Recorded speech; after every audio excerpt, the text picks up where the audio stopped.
여러분으로 사랑하고 축복합니다. 예, 아멘. 오늘 우리에게 주시는 하나님 말씀, 베드로전서 2장 9절 말씀 보겠습니다. 베드로전서 2장 9절, 신약성경 378면에 기록되어 있습니다. 베드로전서 2장 9절 말씀, 379면. 우리 찾으셨으면 자리에서 일어나셔서 우리 한 절 함께 한 목소리로 하나님 말씀 선포하겠습니다. 시작. 그러나 너희는 택하신 족속이요 왕같은 제사장들이요 거룩한 나라요 그의 소유가 된 백성이니 이는 너희를 어두운 데서 불러내어 그의 기이한 빛에 들어가게 하신 이의 아름다운 덕을 선포하게 하려 하심이라. 아멘. 선교적 교회를 향하여 오늘 첫 번째 시간 주제의 말씀 나누겠습니다. 여러분, 그 가나안 성도라는 이제 이야기를 우리가 많이 들어왔습니다. 가나안 성도는 가나안에 들어가는 성도가 아니라 그 말들을 거꾸로 안 나가 성도, 예수는 믿지만 교회를 안 나가는 성도를 가리켜서 우리가 가나안 성도다, 오래전부터 회자된 이야기입니다. 그런데 우리나라 현재 인구가 한 5천만이라고 볼 때에 개신교인 수가 한 1,000만 정도 그렇게 통계를 내고 있습니다. 근데 그 중에 가나안 성도가 20% 정도 된다는 거예요. 1,000만 중에 한 20%. 그러니까 1,000만 명 중에 한 200만 명은 예수를 믿지만 교회를 나오지 않는 그런 사람들입니다. 이것은 이 코로나 팬데믹 이전의 통계입니다. 근데 이 코로나 팬데믹 이후로 대면 현장 예배를 나오지 않고 온라인 예배만 이제 고집하면서 드리는 성도까지 합치면 가나안 성도가 50%에 육박한다고 지금 통계가 나오고 있습니다. 새로운 신조어가 나오는데 이 플로팅 성도라는 이제 표현입니다. 가나안 성도에서 이제 플로팅 성도로 이렇게 넘어왔어요. 이 플로팅, 우리가 플로팅한다, 이렇게 둥둥 떠다닌다, 이런 이제 의미들을 이제 담고 있습니다. 그러니까 둥둥 떠다니면서 오늘은 유튜브에 여기 채널에서 설교 듣고 또 내일은 둥둥 떠다니면서 저 채널에서 저 유튜브에 설교 듣고 이러는 거예요. 그러니까 가나안 성도와 이 플로팅 성도까지 합치면 50%가 된다는 것입니다. 그러면 1,000만 명 중에 20%가 팬데믹 이전에 안 나왔던 성도들이고 30%가 더 추가가 돼서 지금 50%에 지금 이르게 된 것입니다. 이 플로팅 성도들의 특징이 있더라고요.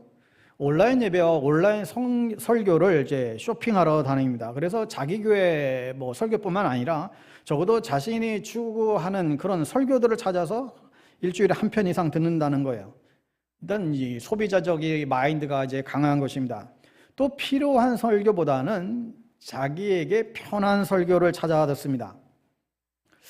여러분, 설교가 매일 위로와 격려만 가득한 그런 설교라고 한다면 언제 책망을 듣습니까? 가끔 설교를 통해 지적도 받고 책망도 받아야 되거든요. 왜요? 여러분, 담임 목사가 자기 성도들의 영적 상태를 제일 잘 알기 때문에 남의 교회 목사가 여러분 상태를 알겠어요? 자기 교회에 다니는 담임 목사가 성도들의 상태를 제일 잘 아는 것이죠.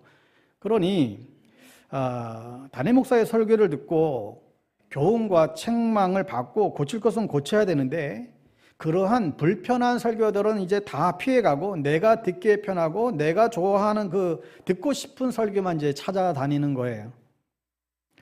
그러다 보니 이 플로팅 성도들은 교회를 향한 헌신적인 봉사나 희생적인 섬김, 이런 것은 굉장히 이제 부족해지죠. 물론 이들도 다 온라인 헌금은 다 합니다. 그러나 이전 방식의 신앙생활, 교회 생활을 이제 따라가지 않는 거예요. 그러므로 그들에게 이제 우리 교회 여기 필요한데 이거 좀 봉사 좀 해주세요. 우리 주방 봉사 좀 해주세요. 이것 좀 해주세요. 이제 이런 일은 일어나지 않습니다.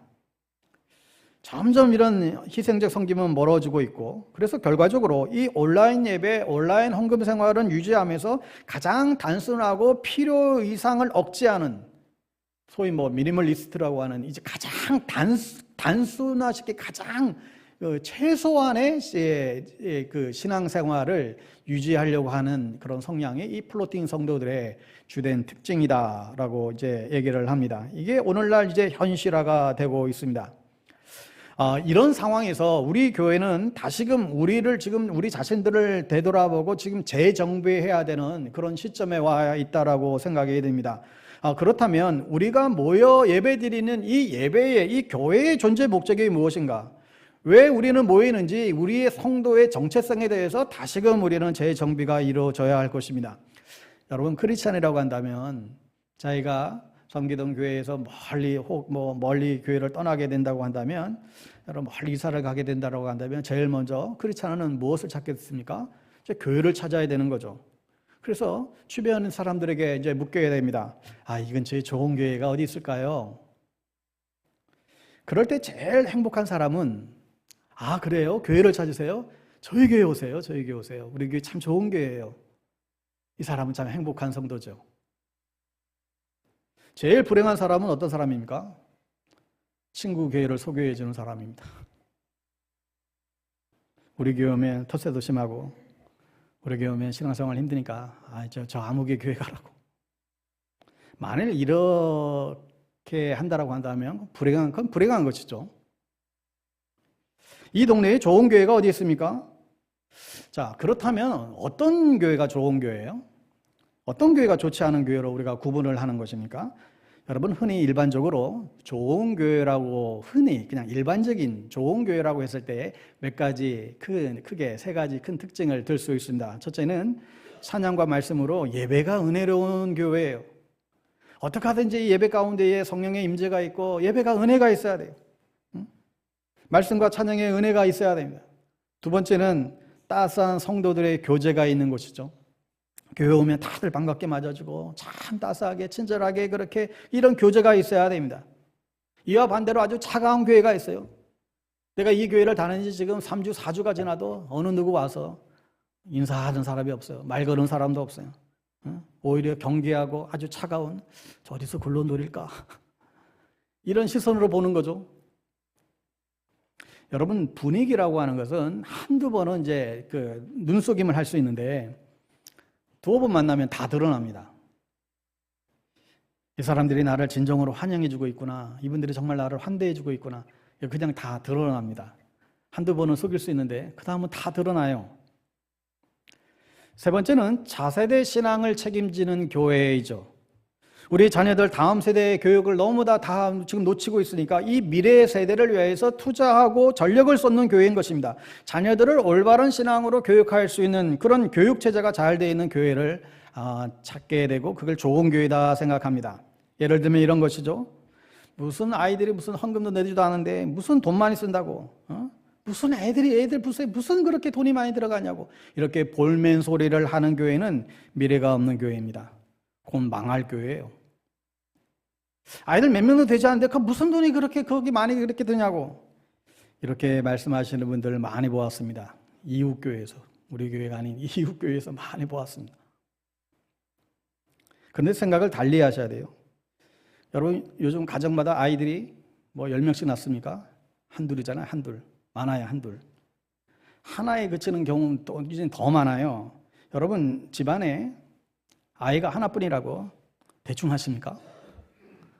아이고, 애 하나밖에 없는데, 하나밖에 안 되는데, 그래서 대충 가르치십니까? 안 그렇죠. 오히려 하나 둘이니까 어떻게 합니까?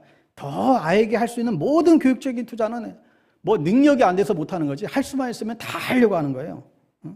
하나뿐인데 대충 하지 이러는 부모는 아무도 없습니다. 교회도 마찬가지예요. 이제는 교회와 가정이 하나 되어서 그 아이를 같이 신앙으로 양육하기 위해서 가장 양질의 교육을 위한 투자를 해야 하는 것이죠. 재정적인 지원뿐만 아니라 여러 가지 행정적인 그런 지원들이 뒷받침하려고 애를 써야만 합니다. 아멘? 동의하시면 아멘. 아멘 안 하잖아요. 이게 쉬운 게 아니에요. 근데 이런 생각을 가지지 않으면 아이들이 정말 교회 오는 것이 즐겁고 행복하고 기쁘고 이게 그냥 교회 가면 사랑을 받고 이게 아이들의 마음에 그림이 그려져야 되는데 그 그림을 그리는 이 시기를 놓쳐버리는 거예요. 여러분, 교육은 때가 있어요. 어떤 교육이든지 그 시기를 놓치면 나중에 배로 하려고 해도 이게 잘 되지 않는 게, 이게 시기가 중요한 것이죠. 그러니 우리 아이들에게 어떻게 하면 최고의 정말 좋은 교육을 할 수 있나, 여러분들 고민해 주시고 관심 가져주시고 후원해 주시고 격려하시고 그래야 됩니다. 자, 이처럼 은혜로운 예배, 따뜻한 성도의 교제가 있는 교회, 차세대 신앙, 아이들을 위한, 다음 세대를 위한 신앙교육이 잘 되어 있는 그런 교회를 사람들은 좋은 교회라 생각하고 선호해요. 여러분 충분히 공감할 수 있죠. 여러분, 이거 자체가 결코 잘못된 것은 아닙니다. 건강한 교회를 위해서 필요한 목록들이죠. 자, 그런데 여러분, 좋은 교회는 또 다른 관점에서, 누구의 관점에서 좋은 교회인가 생각해 보셔야 됩니다. 누구의 관점에서 볼 때 좋은 교회인가? 여러분, 혹 이런 질문을 한번 해 보실래요? 만일 우리 교회가 더 이상 존재하지 않는다면 무슨 일이 일어날까요? 우리 교회가 이제 더 이상 존재하지 않는다 했을 때 어떤 일이 일어날까요? 공동교회에서 이렇게 이계를 모았습니다. 이제 방배동 교회는 이제 다음 달부터 더 이상 모이지 않기로 했습니다. 그러니 가까운 좋은 교회를 찾아가셔서 예배 드리시고, 이 교회는 팔아가서 비청산하고 나머지는 선교와 구조에 하는 일에 전부 다 기부하고 교회는 이제 해체합니다.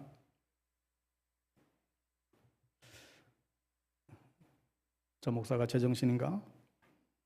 이럴 수 있을 것 같아요. 만일 이런 일이 일어난다면. 그런데 누군가 이 소식을 듣고, 방배동 교회가 이제 없어진대, 이 얘기를 듣고 달려와서, 아니 이게 어떻게 된 일입니까? 방배동 교회가 사라지다니요, 방배동 교회가 없어지다니요. 그러면서 가슴을 치며 통탄할 사람들이 누구일까요?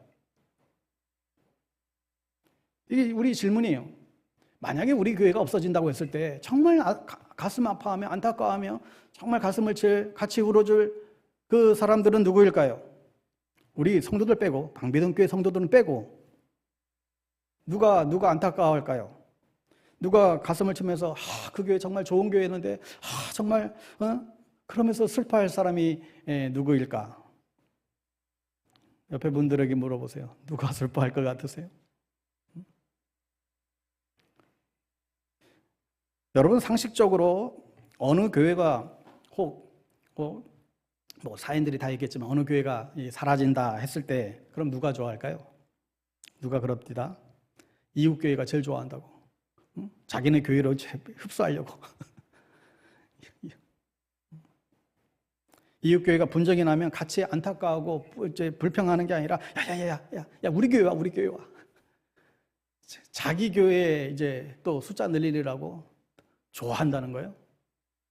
슬픈 일이죠. 만약 우리 교회가 없어진다면 우리 주변에서는 어떻게 생각할까요? 예배 때마다 시끄럽고 주차장도 복잡하고 저 교회 때문에 그냥 불편한 게 한두 가지가 아닌데 저 교회 사라진다니까 이거 할렐루야. 만약 이런 반응을 주변에서 보인다라고 한다면 슬픈 일이죠. 우리 교회가 다음 달에 없어진다면 누가 제일 아쉬워할까? 제가 한번 생각해 봤어요. 진짜로 우리 교회가 다음 달에 없어진다면 누가 제일 슬퍼할까?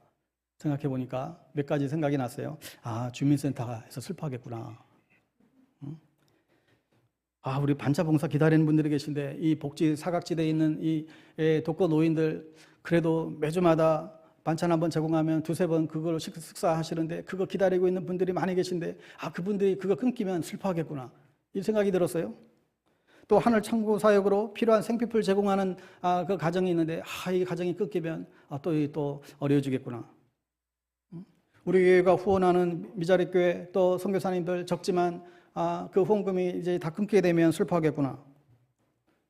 목요일에 우리 비전 선교단 청년들 선교 훈련을 받고 그런 장소가 없어서 우리 교회에서 지금 호스팅 해주고 있는데 이들이 이제 또 예배 장소가 없어서 훈련 장소가 없어서 이들이 좀 어려움이 있겠구나.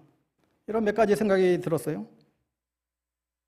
여러분, 우리 교회가 더 이상 존재하지 않는다는 가정을 할 때에 제일 슬퍼할 사람이 누군가 할 때에 슬퍼할 사람이 많으면 많을수록 그 교회는 좋은 교회예요. 누구의 관점에서? 아직 복음을 필요로 하는 사람들의 관점에서 좋은 교회인 것이죠. 제가 일전에 한번 소개한 적이 있는데 경기도 화성에 있는 상가교회라고 볼 수 있는데, 그 교회가 진짜로 교회를 해체하기로 한 거예요. 교인들 다 동의를 했어요. 나쁜 의미는 아니지만 우리가 정말로 바른 교회로서 잘 살기 위해서 교회를 해체하기로 했어요. 근데 이 소식을 듣고는 그 동네에 무슨 주민, 무슨 협의회, 무슨 위원들이 찾아와서는 당신의 교회가 지금 이 동네 이제 떠난다고, 이 교회가 해체된다는 얘기를 들었는데, 계속해서 지금 이 동네에, 이 마을에 이 교회가 있어주면 안 되겠냐고, 예수를 믿지 않는 사람들이 와서 그 교회가 사라지는 것에 대해서 안타까워하면서 와서 이제 부탁을 드리는 거예요. 이 교회가 우리 마을에 너무 필요한데 가능한 한 이곳에 있었으면 좋겠다고. 그래서 이 안 믿는 사람들이 와서 그렇게 요청하는 바람에 그 교인들이 다시금 모여서 이게 또 하나님의 이끄심인 줄 알고 또 그 지역사회에 필요한 교회로 자리매김해 나갔습니다. 떠나는 교회를 안 믿는 주민들이 지금 붙잡은 것이죠. 저는 그 교회 처음 얘기 들을 때 얼마나 이제 부러웠는지. 큰 교회는 하나도 안 부러운데 이런 교회는 부러운 거예요. 예전에 한번 회장님과 일부러 갔었어요. 이게 어떤 교회인가. 최근에 보니까 경기도지사 김동연 도지사 거기 비서관이 전화가 왔대요. 전화가 와서는 도지사님이 예배드리러 좀 가려고 하는데 괜찮겠냐고. 그러니까 지금 화성에 이 조그만 이 작은 교회에 이 바쁘신 분이 우리 같은 교회에 어떻게 오냐고. 그랬더니 그쪽에서 이 교회가 지역사를 위해서 그렇게 힘쓰고 애쓰는 좋은 교회라고 소문이 나서 꼭 이제 예배드리고 싶다고 해서 왔다고. 몇 주 전에 설교에서 이 교회의 여러 유형들을 이제 소개한 바 있습니다. 전통적인 교회, 가정교회, 썰교회, 건강한 교회, 선교적 교회.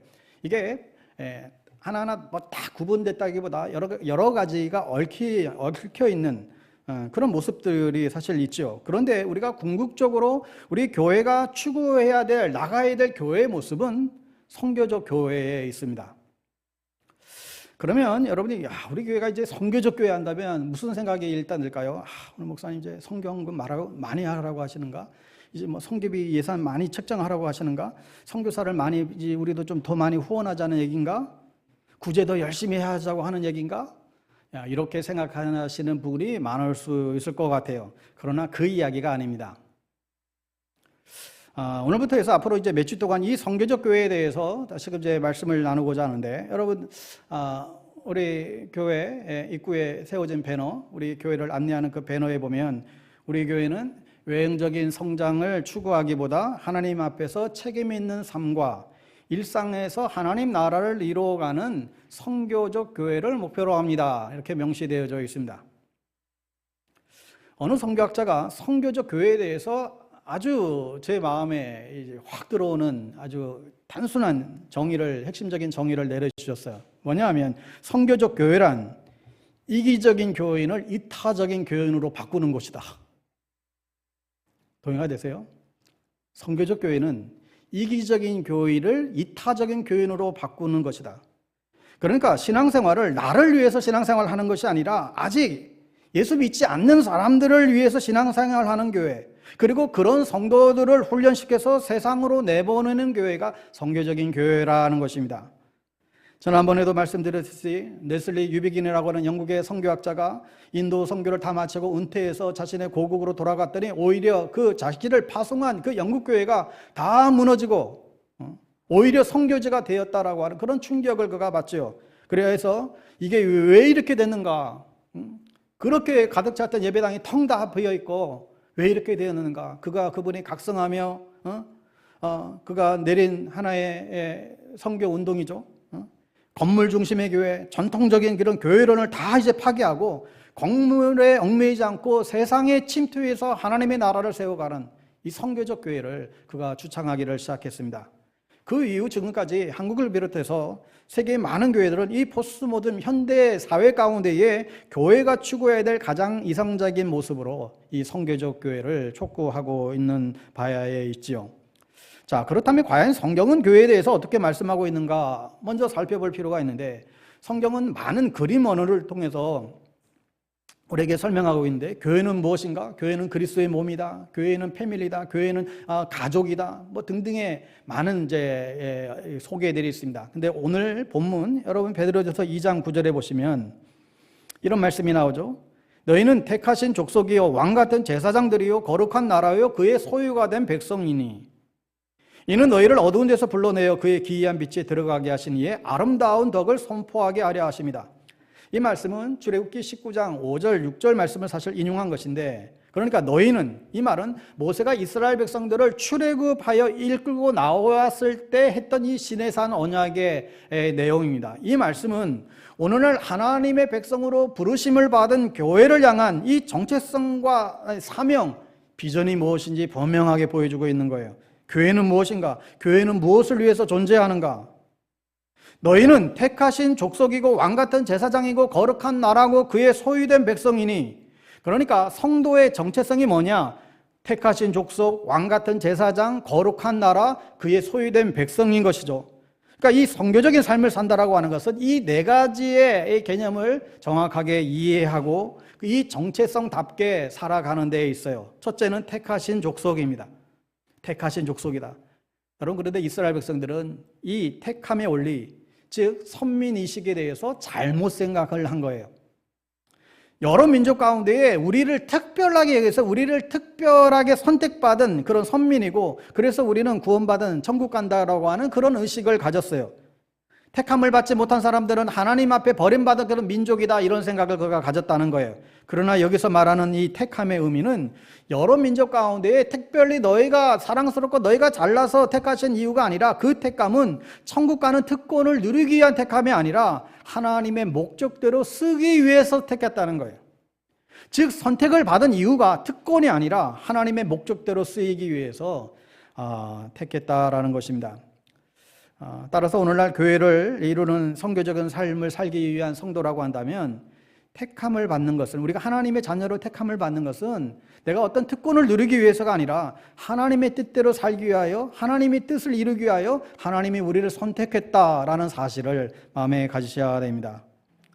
이스라엘 백성이 잘나서가 아니라 가장 약한 사실 민족이었지만 그들을 통해서 온 열방을 돌이키게 하시고자 하는 그런 도구로 쓰시고자 하는 하나님의 부르심이었습니다. 그러니까 여러분, 우리가 구원받은 것은 우리 구원은 최종 목적이 아니에요. 우리의 구원은 최종 목적이 아니라 우리의 구원은 이제 신앙생활의 시작인 것입니다. 둘째는 왕같은 제사장이다. 이 말은 왕같은 권위를 부여받아 당당하게 제사장의 역할을 하라는 거예요. 여러분, 구약시대의 제사장은 예배를 인도하는 사람이잖아요. 그러니까 백성을 대표해서 예배를 드리는 사람이에요. 그러니까 너희가 이제 왕같은 제사장이다. 구약시대의 제사장뿐만 아니라 너희들의 왕같은 제사장이다. 이 표현은 모든 민족이 하나님께 예배할 수 있도록 인도해야 될 책임이 우리에게 있다. 그러니까 나 혼자의 구원만 해서 끝나는 것이 아니라 믿지 않는 사람들을 하나님 앞으로 인도해서 함께 예배 드릴 수 있도록 이끌어야 될 책임이 바로 왕같은 제사장이라는 거예요. 셋째는 거룩한 나라. 하나님의 주권 아래 살아가는 하나님의 백성은 탁월하게 도덕적으로 살아야 된다. 세상 사람들과 비교했을 때 비교되지 않을 만큼 월등한 탁월한 도덕적인 삶을 살아야 된다는 거예요. 그게 거룩한 삶이에요. 마지막 네 번째는 그의 소유가 된 백성이다. 우리는 하나님의 소유이다. 이 소유는 쇠길라라고 하는 단어인데, 이 돈, 보물, 움직이는 거예요. 그 부동산이 아니라 이 동산의 개념이에요. 그러니까 우리는 하나님의 소유다. 그러니까 언제든지 움직일 수 있는 거예요. 언제든지 하나님이 부르시면 언제든지 움직일 수 있는 그런 존재가 그의 소유라는 거예요. 그런데 우리는 하나님이 보내시면 언제든지 정말 움직일 수 있는 그런 준비가 돼야 되는데, 우리는 여기가 좁사오니이겠죠. 있는 자 안주하려고 하는 것이죠. 오늘날 현대 크리스찬의 문제가 뭘까 생각해 볼 때 너무 분주하다는 거예요. 너무 얽매여 있다는 거예요. 여러분, 그렇지 않습니까? 얼마나 분주한지, 얼마나 많이 얽매인지 모르겠어요. 한 주가 그냥 휙 지나가요. 그만큼 정신없이 산다는 거예요. 우리의 삶이 정말 심플 라이프가 돼야 되는데 그러지 못하고 그냥 왜 이렇게 여기저기 얽히고 설키고 그냥 한 주가 훅 지나가 버려요. 그러니 이 분주함 가운데 우리가 어떻게 하나님의 백성답게 살 여유가 없는 거예요. 심지어 우리가 좀 전도를 해야 하는데 시간이 없어서 전도를 못해. 시간이 없어서. VIP 전도 대상자들 마음에 품는 일까지는 어떻게든 했어요. 그런데 그 대상에게 문자 하나 보낼 여유가 없어요. 그래서 전도하려면 믿지 않는 사람들의 친구가 대해줘야 되는데 그 시간이 없는 거예요. 그 시간이. 같이 보내는 시간이 있어야 되는데. 자, 어쨌든 우리는 택하신 족속이요 왕같은 제사장이요 거룩한 나라요 그의 소유된 백성이다. 그러면 우리는 그러한 우리의 정체성을 가지고 우리는 무엇을 해야 되는가? 그 다음이죠. 이는 너희를 어두운 데서 불러내어 그의 기이한 빛에 들어가게 하신 이의 아름다운 덕을 선포하게 하려 하십니다. 이게 성도의 사명이에요. 성도의 사명. 여러분, 그러니 세상 사람들에게 선포한다. 하나님의 아름다운 덕을 선포한다. 이 선포한다라는 것은 교회 안에서 하나님의 아름다운 덕을 선포하면 그가 예배가 되는 것이고, 교회 밖에 나가서 그것을 선포하게 되면 그게 전도고 선교가 이제 되는 것입니다. 여러분, 그러니 이 예배와 선교는 뗄래야 뗄 수가 없는 관계예요. 예배가 풍성한 곳에 선교가 일어나고 선교가 풍성한 곳에 거기는 당연히 예배가 뒤따라가게 됩니다. 그래서 이 존 파이프 목사님은 이런 표현을 했어요. 왜 선교가 존재하는가? 선교가 존재하는 이유는 아직 예배가 그곳에 존재하지 않기 때문에 그렇다. 선교한다라는 것은 하나님을 모르고 예배하지 않는 그런 자들이 하나님을 알고 예배하도록 만드는 것이 선교다. 뜨겁게 하나님을 찬양하고 예배하고 그러다 보면 또 거기에서 그 은혜 받은 사람들이 또 다른 사람에게 이 예배와 찬양을 다른 사람들에게 알리고 전하고, 그게 이제 선교라는 거예요. 그러니 예배, 선교, 예배, 선교, 예배, 이게 사이클이 계속 맞물려서 돌아가게 됩니다. 그래서 하나님의 아름다운 덕을 교회 안에서도 선포하고 교회 밖에서도 이제 선포해야 하는 것인데, 이것을 위해서 우리를 불러주셨다는 것입니다. 그렇다면 다시금 우리의 정체성을 여러분 확인할 필요가 있습니다. 우리가 누구라고요? 우리는 보내심을 받은 하나님의 백성이다. 어디로? 교회 울타리 밖으로, 세상으로 부르심을 받은 하나님의 백성들이다. 요한복음 10장 21절 말씀대로 아버지께서 나를 보내신 것처럼 나도 너희를 세상 가운데 보낸다. 그러므로 선교적 교회는 우리 안에서 그냥 우리끼리 그냥 쎄쎄쎄하면서 너무 좋아, 우리 안에 다른 사람 오지만 우리끼리 지금 딱 좋아, 더 이상 누가 들어와서도 안 돼.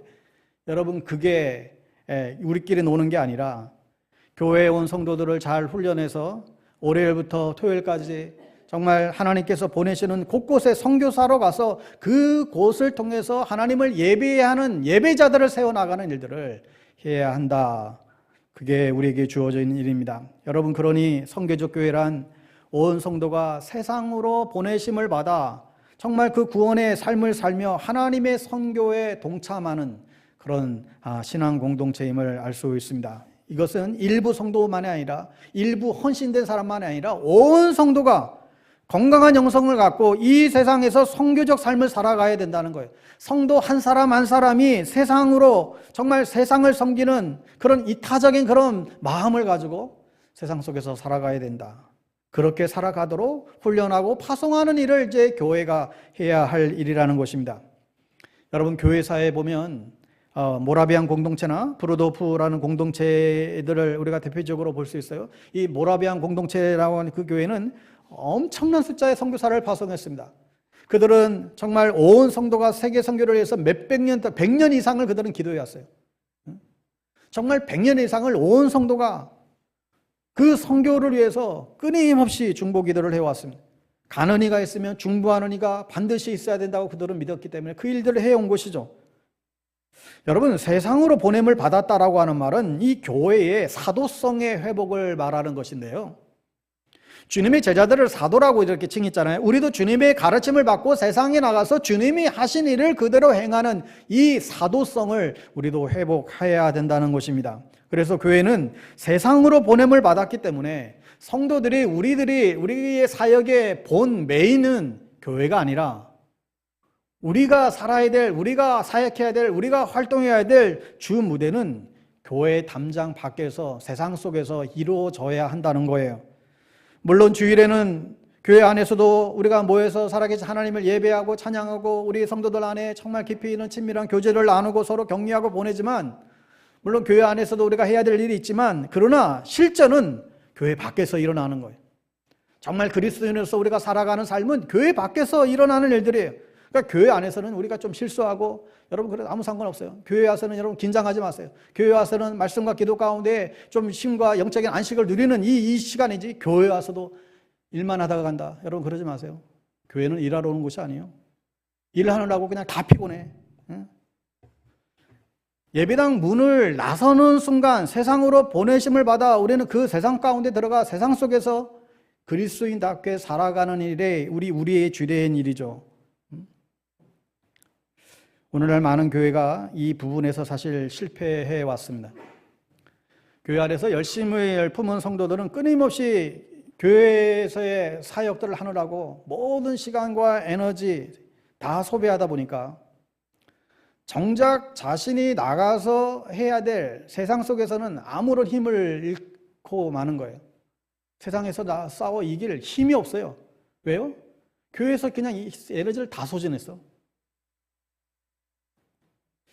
이러한 부분을 개선하는 길은 어떻게 보면 이 교회 안에서의 사역, 또 교회 밖에서 세상 가운데에서 사역이 참 균형을 이루어야 될 부분이 있습니다. 이런 생각 속에서 한 가지 우리가 생각해 보는 것이 하나의 노력이 바로 우리 교회 안에 1인 1사역인 거죠. 한 사람이 너무 많은 일들을 감당해서 그냥 탈진하지 않게 만드는 거예요. 특별히 청년들을 교회 일꾼으로 생각하지 않는 것입니다. 여러분, 교회 과거에는 청년들 하면 그 교회 일꾼이라고만 생각했어요. 그냥 일시키는 그런 사람으로 일하면 청년들 부를 생각을 했거든요. 여러분, 옛날에는 마지못해 순종했지만 지금은 시켜도 안 합니다. 시키면 욕하고 도망갈 거예요.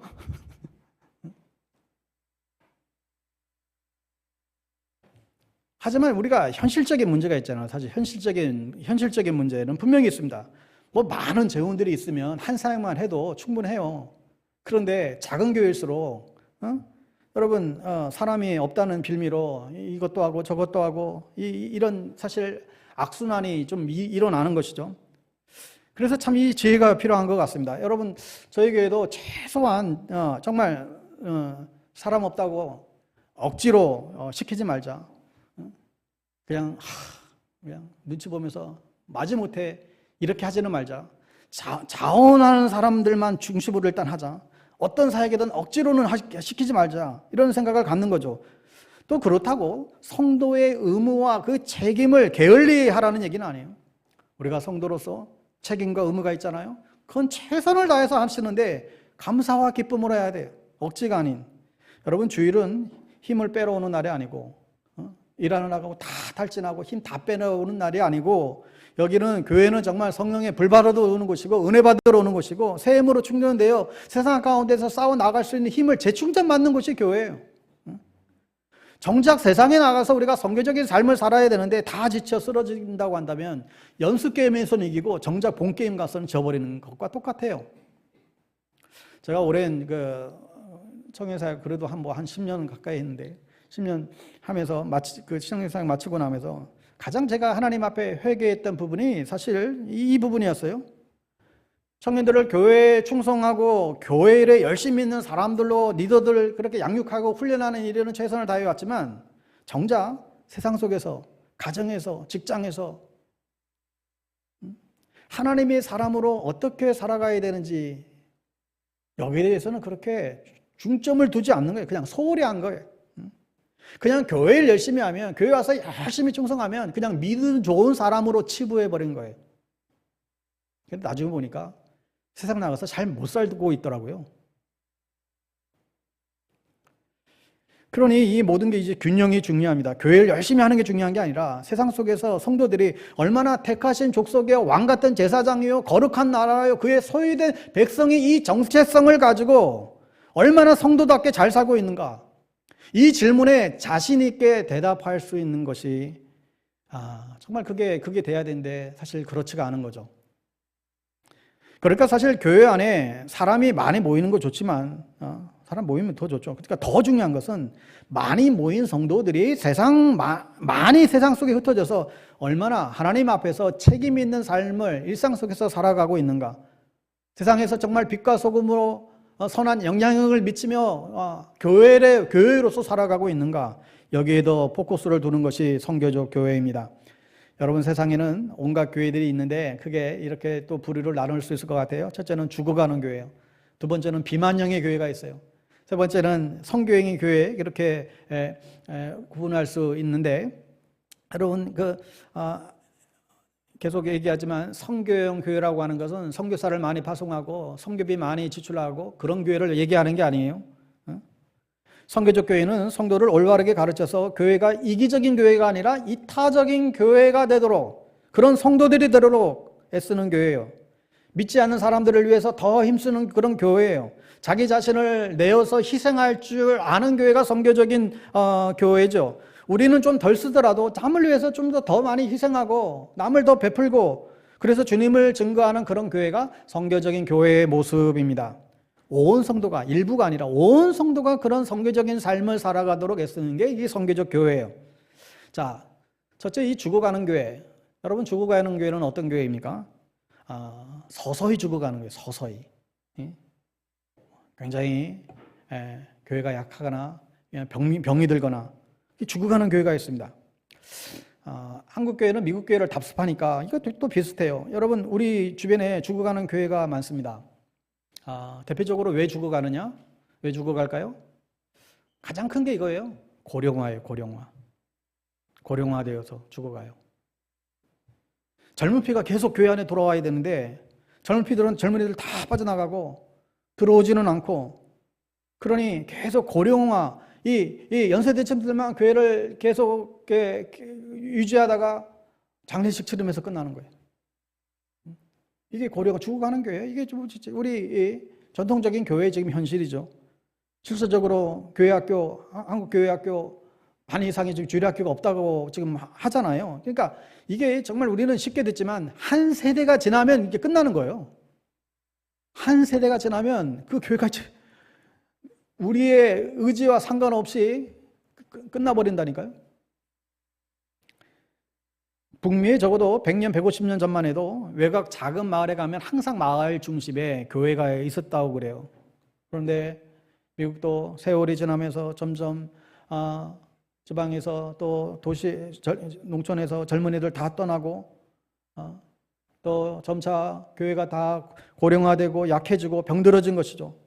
그래서 실제로 정말 교회 문을 닫는 일들이 너무 많이 이제 벌어지는데 옛날에는 교회를 정말 잘 지었거든요.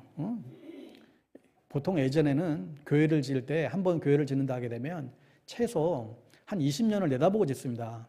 그러니까 우리 교회가 지금 만약에 100명 모인다 그러게 되면 10년, 20년 뒤를 생각하는 거예요. 10년, 20년 뒤에는 적어도 이 상태로 그냥 전체적인 불행이 갈 때 1000명은 모이겠다. 그러면 1000명 들어갈 교회를 짓는 거예요.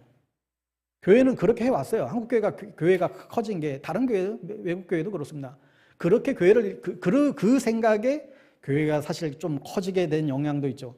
그런데 그대로 됐으면 되는데 그렇지 않았잖아요. 이제 다 오히려 있던 교회들도 다 빠져나가고 텅 비어 있는 이런 교회가 실질적으로 된 것이죠. 그러다 보니 결국은 그 교회 문들을 닫아가기 시작하고 또 교회 건물들은 또 건설업자에 사서 개발하거나 또 박물관이나 또 아트센터로 바뀌고 이런 일들이 벌어지고 특별히 이 유럽 쪽에서는 주로 교회가 술집으로 바뀌었어요. 그러니까 그것도 다 이유가 있더래요. 이 교회, 유럽의 그 교회들이 굉장히 웅장하잖아요. 근데 이 교회들을 술집으로 바뀌어 놓으니까 생음악 하기 너무 좋대. 그래서 술집으로 많이 바뀌는 거예요. 이렇게 많은 교회들이 이렇게 약하고 병들어 죽고 하는 교회들이 있습니다. 여러분, 우리나라는 예외일까요? 우리나라는 웬걸요? 얼마나 많은 교회들이 지금 경매에 넘어가고 또 이단교회에 팔려가는 모습들 그냥 너무 쉽게 볼 수 있습니다. 제가 얼마 전에 인천 초입에 을왕리 해수욕장 을왕리에 있는 한 카페를 보고 충격을 받았어요. 여러분 뭐 아시는 교회 있을지 모르겠어요. 메이드림 카페라고 하네요. 저거 교회인가요? 카페인가요? 저 사진은 뭐예요? 아까 사진 보여주세요. 저 교회인가요? 카페인가요? 뭐로 보이세요? 아니 그냥 딱 보면 뭡니까? 네? 교회로 보이죠? 누가 봐도 저 카페예요. 그 안에 개조해서 저렇게 카페로 개조가 돼서 운영하는데 주말이면 바글바글하답니다. 들어갈 자리도 없답니다.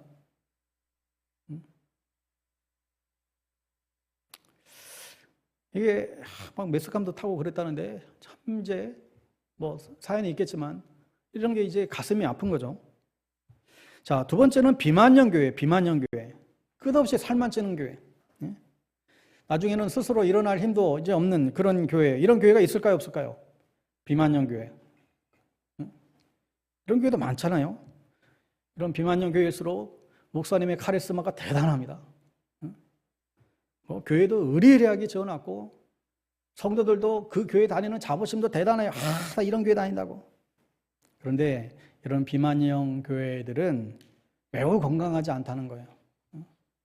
대형 교회를 비판하자는 게 아니라 특징이 그렇습니다. 특징이. 제가 말하는 게 아니고 대형 교회의 어떤 그런 특징이. 이 교회들은 계속 살찌고 계속 부흥하지만 뭐예요? 이기적인 교회예요. 이 유형의 성도들은 또 얼마나 열심히 잘 모으고 열심히 헌금하는지 몰라요. 이런 교회일수록 헌금을 더해. 그래서 교회 이 리더십들은 어떻게 하면 우리 교회가 성도들이 우리 교회 많이 오는데 이 성도들에게 어떻게 하면 종교적인 서비스를 더 많이 잘 제공해 줄까? 이것만 연구하는 거예요. 어떻게 하면 더 많은 편리한 시설과 이 사람들이 더 교회 생활하기 좋은 이걸 어떻게 잘 제공해 줄까? 이거 연구하느라 애를 쓰죠. 그리고 여러 가지 프로그램을 만들게 됩니다. 어떤 교회는요, 옥상에다가 실내 골프장을 만들어 놨어요. 볼링장을 만들어 놓은 교회도 봤어요. 청소년들 이제 주말에 가면 다른 데 가서 세상에서 물들기 쉬운데 교회로 오게 해서 이제 이런 취지로 만든 거예요. 그러니까 이런 개념을 갖고 있는 교회는 점점 사람들이 모이게 해서 점점 이제 커지게 하는 게 목적이에요. 교회를 더욱더 살찌게 풍요롭게 프로그램을 많이 만들어 제공하는데, 그런데 교회 밖에서 이 모습을 보게 되면 굉장히 이기적인 교회로 보여요. 교회 밖에서 봤을 때는. 한국의 많은 대형 교회들도 살찌고 이기적이라고 많은 사람들이 이제 비난을 받는 것이죠. 하지 말라는 세서 그렇게 굳이 진행하는 이유도 남에게 주기 아까운 거예요. 이게 뭐 우리 교단 얘기라서 참 이제 낯이 뜨거운데 여기 계속 이 문제야 아직까지. 여러분, 우리는 병들어 죽어가는 교회나 살찌고 저 이기적인 교회를 원하는 게 아니죠. 정말 주님이 기뻐하시는 교회 모습은 이런 것이 아닙니다. 교회가 부흥한다고 했을 때 어떤 외적인 부흥은 항상 좋은 것만 아니에요. 부흥하는데 누구를 위해서 부흥하느냐요? 누구를 위해서 부흥하느냐? 여러분, 미국에서 제일 많이 모이는 대표적인 교회가 있습니다. 미국 휴스턴에 조엘 오스틴 목사가 이제 심호하는 레이크우드 처치라는 교회, 여러분 너무 잘 알 거예요. 이 뭐 엄청난 그 책도 유명하잖아요, 이분. 근데 그 교회를 보고 그 목사의 책을 읽어보면 결코 복음적이지 않은, 결코 건강한 교회가 아니에요. 긍정의 힘, 잘 때는 나, 더 잘 때는 나, 막 책들이 시리즈로 나오는데 뭐 세상에서도 막 베스트셀러예요. 근데 읽어보면 나쁜 내용은 하나도 없어요. 다 긍정적인 마인드를 가져라, 뭐 믿음 가지면 다 된다, 하나님이 우리를 사랑하신다, 다 우리를 기분 좋게 해주는 이야기로 가득 차요. 근데 문제가 뭐예요? 여러분, 그 책에는 우리가 하나님 앞에서 죄인이라고 말이 하나도 안 나와요. 우리 인간이 하나님 앞에서 죄인이라는 얘기 하나도 안 나와요. 우리가 죄인이라는 말을 안 하면 예수 그리스도의 피 보일 말할 필요가 없어져요. 우리가 죄인이 아닌데 뭐 예수의 피가 필요해요? 말할 필요도 없어요. 그러면 그런 책을 읽고 누구에게 선물을 하면서 이 책을 읽고 너도 이렇게 한번 교회에 나가봐, 만약 그런다고 했을 때에 여러분, 어떤 교회를 나가라는 얘기예요? 십자가 없는 교회를 나가라는 얘기예요? 십자가 있는 교회를 나가라는 얘기일까요? 그 책을 읽으면 읽을수록 더 이기적인 성도들로 양산하는 거예요. 하나님을 만나고 난 후에 어떻게 하면 내 삶이 윤택해질 수 있을까? 하나님을 만나고 나서 내 삶이 어떻게 더 이 땅에서 더 잘 살 수 있을까? 이 이야기로만 이제 가득해요. 여러분, 그 교회 예산이요, 1년 예산이 이게 작년 예산인 것 같은데 982억이래요. 1년 예산이. 982억. 아유, 여러분 돈이 많으신가 보다. 이게 안 놀라시네. 982억. 근데 놀래야 될 게 이거예요. 그 982억 중에 지역 사회를 위해서 쓴 돈은 12억에 불과해요. 12억은 그냥 뭐 생색 내놓으라 했겠죠. 몇 해 전에 휴스턴에 50년 만에 최악의 허리케인이 이제 불어닥쳐가지고 굉장히 이제 어려움을 당한 적이 있습니다. 그때 사람들이 다 막 대피소를 찾느라고 난리가 났었어요. 그래서 이 교회에다가 이 교회 뭐 지금 매주마다 5만 6만 명 모여요. 그 교회. 그 많은 사람 모이는 그 교회 우리 좀 대피소로 좀 쓰여지게 좀 도와달라고 그랬더니 출입금지를 걸었어. 출입금지. 그러니까 나중에 매스컴에서 하도 두들려 맞으니까 그게 아니라 뭐 하면서 평소에 그 교회가 가진 교회론이 그대로 반영된 것이죠. 이 교회가 존재하는 목적은 비대해지기 위해서 존재하는 거예요. 정말 성교도 이야기해야 되고 굶주리고 힘들고 외롭게 살아가는 사람들도 이야기해야 되고 고난 가운데 있는 사람들 어떻게 위로해야 될지 어떻게 도울지도 힘써야 되죠. 하지만 그들의 관심은 타인에게 있지 않고 모두 자신들이 더 잘 되는 데 있어요. NBA 농구장을 사서 교회로 바꾸고 교회는 계속 살찌고 이기적인 교회가 되는 것이죠. 미국 최대 교회 6만 명이 예배드린다니. 그러면 저 교회 5만 명의 6만 명의 성도들은 세상에 나가서 어떠한 영향을 끼치고 있는가? 이게 중요한 게 아니에요. 그렇게 모였으면 그들이 이제 그 많은 숫자들이 세상에 나가서 어떤 영향을 미치고 살아가는가? 이게 이런 교회를 추구하고 있는 그게 그런 모습이 아닌 거죠. 여러분, 그래서 죽어가는 교회들 보면 참 가슴이 너무 아프고 비대형 교회를 보면 더 가슴 아프고 저는 여기 앞에 지나갈 때마다 사실 가슴 아파요.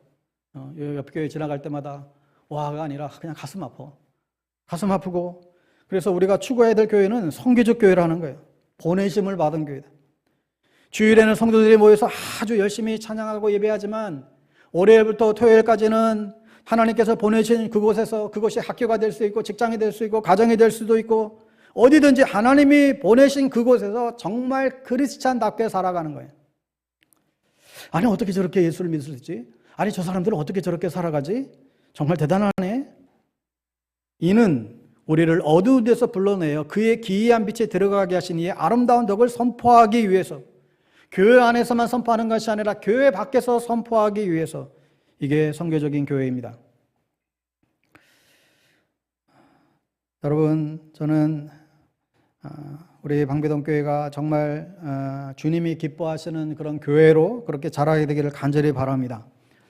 그것은 얼마나 많이 모이냐가 중요한 것이 아니고 성도 한 분 한 분이 모여서 하나님을 정말로 뜨겁게 예배하고 찬양하고 성도 안에 깊은 교제를 나누고 그리고 월요일부터 일상의 토요일까지는 일상 가운데에서 얼마나 정말 크리스찬답게 살아가고 있는가 이 질문에 대답할 수 있어야 됩니다. 이러한 선교적인 교회가 주님이 꿈꾸시는 교회이고 주님이 이 땅에서 그렇게 사랑하기 원하시는 교회인 것이죠. 이런 교회가 정말 마을마다 하나씩만 있다 할지라도 세상은 바뀔 거예요. 아무쪼록 우리 교회가 우리만의 담을 쌓는 그런 교회가 아니라